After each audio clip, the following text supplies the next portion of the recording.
Welcome to the Deep Dive. We're here to give you that shortcut to getting informed. Today, we're actually kicking off a brand new Deep Dive series. It's called Beyond Transformer, the next generation of sequence and language modeling. And in this first overview, our mission is really just to set the stage. We want to map out why we're looking beyond transformers and what the new frontiers look like. Okay, so let's unpack this a bit. The transformer. I mean, it's been revolutionary for AI, especially language, right? But it seems like we're hitting some walls. It comes with critical limitations that are becoming real bottlenecks, particularly at scale. What exactly are we talking about here? Yeah, that's right. It really boils down to two main challenges. First, there's the quadratic computational complexity. And second, you have this linearly growing inference cache. Okay. Quadratic compute, linear cache growth. What does that mean in practice? Well, simply put, it means the amount of computation and the memory you need. It just explodes as your input sequence gets longer. Think about trying to feed it a whole book or have a really, really long conversation. Transformers fundamentally struggle with that kind of scale. They often need to, reprocess everything. Right. So they're not really built for, say, continuous learning or truly massive context windows. Exactly. That's the core bottleneck. It really limits their ability to handle extremely long sequences effectively, and that's precisely why the search for more efficient alternatives got started. There's this interesting analogy people use. Transformers are kind of like databases. They're optimized for perfect recall, but within a fixed context limit. Okay, a database. Whereas state space models, or SSMs, they're maybe more like brains. They have a finite fixed size memory, but they process inputs in real time, constantly updating a summary. Ah, so like maintaining a running understanding. Precisely. A long, persistent summary. It's much better suited for ongoing tasks, like analyzing streaming data, without needing to remember every single past detail, just the important state. Interesting. And you mentioned it's not just about computational efficiency. There's something about how they even process data, the tokenization bottleneck. Exactly. Tokenization, it's how we currently feed most models' data, chopping up text or even code or DNA into these small pieces. But it's rigid. It can lose nuance, especially for certain languages or, scientific data. It kind of prevents true end-to-end learning directly from the raw input. Challenges the whole deep learning spirit, really. Okay, so big challenges: compute, memory, and this tokenization issue.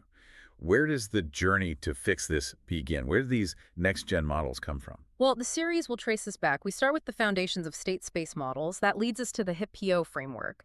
HiPPO is about efficiently summarizing continuous signals online, a really key idea. And that idea was then built upon in the structured state space model, or S4. S4 was a big step. It showed real computational efficiency and performed surprisingly well on tough benchmarks like the long-range arena. Long-range arena. That specifically tests long sequence processing, doesn't it? Exactly. It's designed to push models on tasks where remembering information over long distances is crucial, something transformers struggle with due to those scaling issues we mentioned. Okay, so S4 proved the concept. But the next big leap was getting these SSMs to really compete with transformers on, say, language itself. That's where Mamba 1 comes in, right? This seems like where things got really interesting. Mamba 1 was definitely a breakthrough, the first SSM to be truly competitive head-to-head with transformers on language tasks. The key was its selective nature. It uses data-dependent matrices, which basically means it learns to filter information on the fly, focusing only on what's relevant from the input history. Ah, dynamic filtering. Yes. And this allows for linear time processing and, crucially, a constant state size during inference. No more linearly growing cache. It can handle potentially infinite streams of information. Constant state size. That's huge for efficiency. And then Mamba 2 pushed this even further. Faster, better hardware use. It did. Mamba 2 introduced something called structured state space duality, or SSD.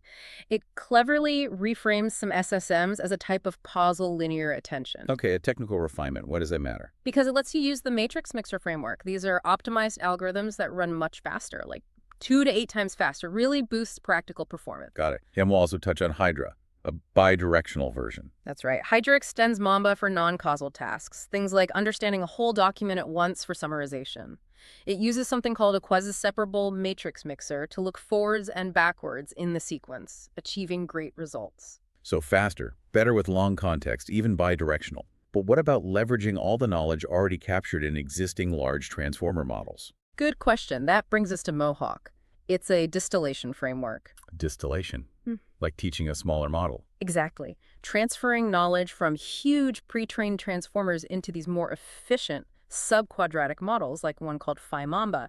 And the results were impressive, achieving state-of-the-art performance but using way less training data, sometimes like 33 times less.